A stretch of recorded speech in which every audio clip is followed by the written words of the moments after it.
대공자광의 본생. 이 이야기는 부처님이 기원정사의 때 마음의 번민을 가진 어떤 비구에 말씀하신 것이다. 옛날 범현왕이 바라나시에서 그 나라를 다스리고 있을 때 보살은 그 이웃나라의 암공작의 태아에 들었다. 그가 태안에서 자랄 때 그 어머니는 먹이를 구하다가 그 알을 낳아 땅바닥에 떨어뜨렸다. 그러나 그 어머니도 건강하고 뱀 같은 것이 와서 먹지 않았기 때문에 그 알은 상하지 않았다. 그래서 가나가라 나무싹과 황금빛인 그 알은 때가 되자 제 힘으로 알을 깨고 금빛 공작 새끼로 태어났다. 그 두 눈은 군가의 빨간 열매와 같고 그 부리는 산호빛이며 세 개의 빨간 선이 목을 감아 등의 복판까지 갔다. 그는 성장하자 그 몸은 해상의 수레처럼 크고 아름다웠다. 푸른 공작들은 모두 모여 그를 왕으로 추대해 호위하고 있었다. 어느 날 그는 못에서 물을 먹다가 제 모습의 아름다움을 보고 생각했다. 나는 모든 공작 중에서 제일 뛰어나게 아름답다. 만일 내가 저들과 함께 사람들이 다니는 곳에 살면 내게 위험이 올 것이다. 고요한 설산에 가서 마음 편히 살자. 그리하여 모두가 잠자는 밤을 틈타 아무도 몰래 설산에 들어갔다. 세 번째의 산맥을 넘어 네 번째에 이르렀다. 거기 어떤 숲속에 연꽃에 덮인 큰 호수가 있었다. 거기서 그다지 멀지 않은 곳에 한 언덕 가까이 큰 미그로다 나무가 서 있었다. 그 산 중에는 기분 좋은 한 동굴이 있었다. 그는 거기 살고 싶어 그 입구에 평지로 내려갔다. 거기는 밑에서 올라갈 수도 없고 위에서 내려갈 수도 없어 새며 고양이며 뱀이며 인간들의 두려움에서 벗어난 곳이었다. 그래서 그는 거기가 안전한 곳이라 생각했다. 그날은 거기서 지내고 이튿날은 동굴에서 나와 산 꼭대기에서 동쪽을 향해 앉아 오르는 해를 보고 그날의 수호를 구하기 위해 저 눈 있는 오직 하나의 왕은 오르신다 하며 구호의 주문을 외웠다. 그리고 평지로 내려가 먹이를 먹었다. 그리고 밤에는 돌아와 산 꼭대기에서 서쪽을 향해 앉아 넘어가는 해를 보고 그날의 수호를 구하기 위해 저 눈 있는 오직 하나의 왕은 넘어가신다 하며 구호의 주문을 외웠다. 이렇게 그는 살아갔다. 그런데 어느 날 그 숲을 헤매고 있던 어떤 사냥꾼은 산 꼭대기에 앉아있는 그 공작을 보고 집에 돌아왔다. 그는 죽을 때 그 아들에게 아들아, 네 번째 산맥의 숲속에 공작이 살고 있다. 만일 왕이 그것을 구하거든 알려드려라. 고 하였다. 그때 어느 날 바라나시 왕비 케마는 새벽에 꿈을 꾸었다. 즉 금빛 공작이 설법하는데 그녀는 귀를 기울여 그것을 듣고 있었다. 공작은 설법을 마치고 일어나 떠났다. 그녀는 공작왕이 간다. 저것을 붙잡아 주시오. 하고는 꿈이 깨었다. 그것이 꿈임을 알고 그녀는 만일 꿈이라 하면 왕은 그다지 개의하지 않을 것이다. 임신한 여자의 희망이라 하면 왕은 유의할 것이다. 이렇게 생각하고 아기 베어 바라는 여자처럼 꾸미고 자리에 누웠다. 그때 왕은 그녀에게 와서 물었다. 여러분, 왜 무슨 기분 나쁜 일이라도 있어? 나는 소원이 있습니다. 무슨 소원이요? 대왕님, 금빛 공작의 설법을 듣고 싶습니다. 여보, 그러나 어떻게 그런 공작을 구할 수 있겠소? 대왕님, 만일 그것을 구하지 못한다면 나는 죽고 말겠습니다. 여보, 너무 번민하지 마시오. 만일 어디고 그것이 있다면 구할 수 있겠지요. 왕은 그녀를 위안시키고 나와 옥좌에 앉아 대신들에게 물었다. 여러분, 왕비가 금빛 공작의 설법이 듣고 싶다는데 그런 것을 구할 수 있겠는가? 대왕님, 그것은 바라문들이 알 것입니다. 왕은 바라문들에게 물었다.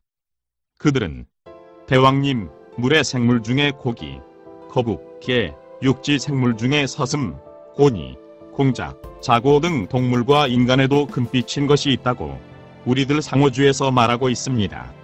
하고 말했다. 왕은 전국의 사냥꾼을 한 곳에 모으고 너희들은 일찍 금빛 공작을 본 일이 있는가? 고 물었다. 그들은 본 일이 없다고 말했다. 그 중에서 그 아버지가 보았다는 말을 들은 한 사람이 나도 일찍 본 일이 없습니다. 그러나 아버지가 내게 어떤 곳에 금빛 공작이 있다고 말한 일이 있습니다. 하고 말했다. 그래서 왕은 그에 좋다. 그것은 나와 왕후를 살리는 것이다. 너는 가서 그것을 잡아오라.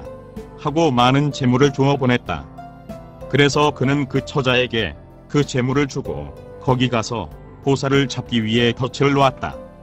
그래서 오늘이나 잡힐까 하며 기다렸으나 잡기 전에 그는 죽고 말았다. 왕비도 그 소원을 이루지 못하고 죽었다. 왕은 그 공작 때문에 사랑하는 아내가 죽었다 하고 화를 내어 원한을 머금고 설산의 네 번째의 산맥에 금빛 공작이 살고 있다. 그 고기를 먹으면 늙지도 죽지도 않는다. 그 금판에 써서 그것을 훌륭한 나무함에 넣어두고 그만 죽고 말았다. 그 뒤에 다른 왕이 나와 금판에 그 글을 보고는 늙지도 죽지도 않으려고 그 공작을 잡기 위해 어떤 사냥꾼을 보냈다. 그도 또 거기서 죽었다. 이리하여 6 왕이 왕위를 이었고 6 사람의 사냥꾼이 설산에서 죽었다. 7번째 왕이 보낸 7번째 사냥꾼은 오늘이나 하면서 7년 동안 잡지 못했다. 그래서 그는 생각했다. 어째서 이 공작팔은 어떤 덫에도 걸리지 않는가. 그래서 그를 망보고 있다가 그가 아침 저녁으로 구호의 주문을 외우고 있음을 보고 이 장소에는 다른 공작은 없다. 이 새는 틀림없이 범행을 닦고 있다. 그 범행의 힘과 구호주의 힘에 의해 그 팔은 덫에 걸리지 않는다. 고 이렇게 최후로 생각을 결정했다. 그리고 그는 암공작 한 마리를 잡아 손뼉을 치면 소리를 지르고 춤을 추도록 훈련시켜 그것을 데리고 가서 보살이 구호주를 외우고 있는 곳 가까이에 덫을 놓고 손뼉을 쳐 그 암공작을 소리치게 하였다. 보살은 그 암공작의 소리를 듣자 700년 고요했던 번뇌가 마치 매를 맞는 뱀이 그 모가지를 쳐드는 것처럼 구호주도 외우지 못하고 빨리 그 소리 곁으로 날아가다가 그 발이 덫에 들어가는 것처럼 내려앉았다. 그 순간 700년 동안 잡을 수 없었던 그 공작은 덫에 치여 발이 묶이었다. 그때 그 사냥꾼은 생각했다. 이 공작왕은 6 사람의 사냥꾼이 잡지 못하던 것이다. 이것은 오늘 이 암공작 소리 때문에 번뇌에 사로잡혀 구호주도 외우지 못하고 쫓아오다가 덫에 걸려 거꾸로 내려앉았다. 나를 괴롭히던 것은 이처럼 그 덕이 높은 것이었다. 이런 것은 남에게 선물로 보내기에는 걸맞지 않다. 왕이 내게 주는 명예가 무슨 필요 있겠는가. 나는 이것을 놓아주자. 그러다가 그는 또 생각했다. 이것은 코끼리처럼 힘이 세고 또 위력을 가지고 있다. 내가 가까이 가면 그를 죽이러 온다 생각하고 죽음을 두려워하여 떠는 바람에 그 발이 날개를 성하게 할런지도 모른다. 나는 가까이 가지 않고 숨어 서서 화살로 그 덫의 끈을 끊어버리자. 그때에는 그는 제 마음대로 갈 수 있을 것이다. 그리하여 그는 숨어 서서 활시울에 화살을 대었다. 그러자 공작도 저 사냥꾼은 번뇌로 나를 괴롭혀 내가 잡힌 몸이 된 것을 알고도 마음에 두지 않고 앉아 있을 것이다. 그는 지금 어디 있는가 하고 여기저기로 불러보았다. 그리하여 활을 들고 서 있는 것을 보고는 나를 잡아가려 하고 있다. 생각하고 죽음을 두려워하여 떨면서 다음 개송으로 살려달라 빌었다.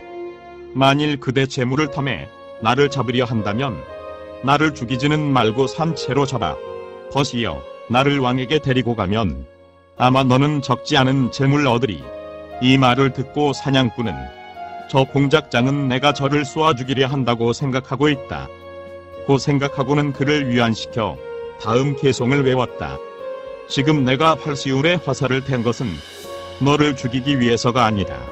공작왕아, 나는 저 덫을 부수려 하나니 너는 마음대로 어디로든지 가라. 그래서 공작은 다음 개송을 읊었다. 너는 밤낮 주림과 목마름을 참으며 7년 동안 나를 쫓아다녔다. 그런데 나를 덫으로 잡았으면서 왜 이 결박에서 놓아주려 하는가. 오늘은 너는 살생하기 버리고 일체 중생에게 무해를 주려 하는가. 나를 덫으로 잡았으면서 이 결박에서 놓아주려 하나니. 그리고 그들은 다시 다음 개송으로 문답했다. 사람이 살생을 버린다. 맹세하고 그리고 일체 생물을 두렵게 하지 않으면 그는 이 세상 떠나 어떤 행복 얻는가. 공작왕아, 나는 네게 그것 묻는다. 사람이 살생을 버린다.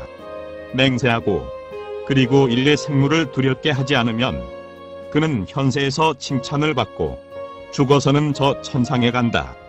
이 말을 들고 보살은 다른 세계의 상황을 설명하기 위해 던 막대기 밑에 거꾸로 매달려 다음 개송을 읊었다. 저 달도 해도 모두 잘 보이고 그 빛이 빛나며 허공을 다닌다. 저것들은 하방세계의 것인가? 타방세계의 것인가? 어째 그것이 인간 세계 것이라 말하겠는가? 사냥꾼은 다음 개송으로 답했다. 저 달과 해는 모두 잘 보이고 그 빛이 빛나며 허공을 다닌다. 저것은 타방세계의 것 이하계의 것 아니다. 그것을 신이라고 인간 세계에서는 말한다. 그래서 보살은 그에게 말했다. 그 업의 존재를 부인하고 또 선악의 과보를 부인하며 도시를 우치하는 무인론자는 무지한 사람이라 배척당한다. 보살이 이렇게 말하자 사냥꾼은 곰곰 생각하다가 다음 개송을 외웠다. 실로 내 그 말은 진실한 말이다. 어떻게 보시에 과보 없다 하겠는가? 선악의 과보도 그러하거니 어떻게 그것을 얼어섰다 하겠는가? 어떤 행동을 어떻게 행하고 어떤 고행을 어떻게 닦는가? 공자광아, 그것을 내게 말하라. 내가 저 지옥에 떨어지지 않기 위해. 보살은 이 말을 듣고 만일 내가 이 물음에 대해 전부 설명하면 이 인간 세계는 팅 비고 말 것이다. 나는 여기서 저 법을 믿는 사문과 바라문의 상태를 말하리라 하고 다음 개송을 읊었다. 누구나 사문으로 이 땅에 살면서 가사를 두르고 가정에 있지 않고 알맞은 때에 탁발하러 다니며 아닌 때에 하지 않으면 그는 선한 사람이다. 그런 사람을 가까이 해 물어라. 그들은 네 마음을 기쁘게 해주리라. 그들은 네게 각기 그 지혜에 따라 이 세상 저 세상을 밝게 말해주리라. 이렇게 말하고 보살은 그 사냥꾼을 지옥의 두려움으로 겁나게 했다. 실로 그는 바라미를 성취한 벽지 보살로서 성숙한 연꽃이 그대로 태양의 광선을 받기 위해 서 있는 것처럼 완전한 지혜를 얻어 생활하고 있었다. 그는 보살의 이 법화를 듣고 그 자리에서 모든 행을 깨닫고 세 가지 법을 다 알고 벽지불의 지혜를 중독했다. 그 지혜와 보살이 뜻에서의 해탈은 같은 순간이었다. 벽지불은 일체의 번뇌를 없애고 생의 마지막에 서서 그 감동을 다음 개송으로 읊었다.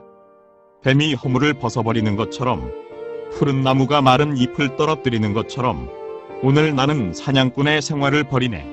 사냥꾼의 생활을 나는 던져버리네. 그는 이 감옥의 실을 읊고 나는 지금 모든 번뇌의 얽매임에서 벗어났다. 그러나 우리 집에는 많은 새들이 결박되어 있다. 나는 그들을 어떻게 풀어놓을까 하고 생각하며 보살에게 물었다. 공자광, 우리 집에는 많은 새들이 결박되어 있습니다. 그들을 어떻게 풀어놓으면 좋겠습니까? 보살에게는 벽지불보다 큰 일체를 아는 방편섭취의 지혜가 있었다. 그래서 보살은 그에게 말했다. 당신은 똘을 닦아 번뇌를 깨뜨리고 벽지불의 지혜로 결박된 충생이 없어질 것이요. 그리하여 보살에 의해 주어진 문에 들어가 다음 개송으로 맹세했다. 몇백 마리나 되는지 모르는 그 많은 새들, 지금 우리 집에 결박돼 있다. 나는 오늘 그들에게 생명과 해방 주어 그들로 하여금 각기 제 집으로 돌아가게 하리라. 이 맹세에 의해서 불시에 그 새들은 결박에서 해방되어 기쁜 소리를 지르면서 각기 제 집으로 돌아갔다. 그때부터 전 세계의 모든 집에는 고양이를 비롯해 결박된 중생들이 없어졌다.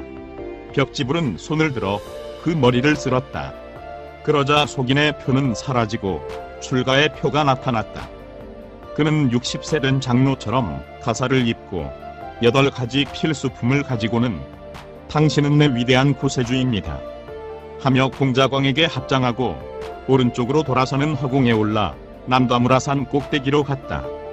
그리고 공자광은 막대기 끝에서 날아올라 먹이를 먹고는 제 집으로 돌아갔다. 부처님은 이 법화를 마치고 그때의 그 공자광은 바로 나였다 고 말씀하셨다.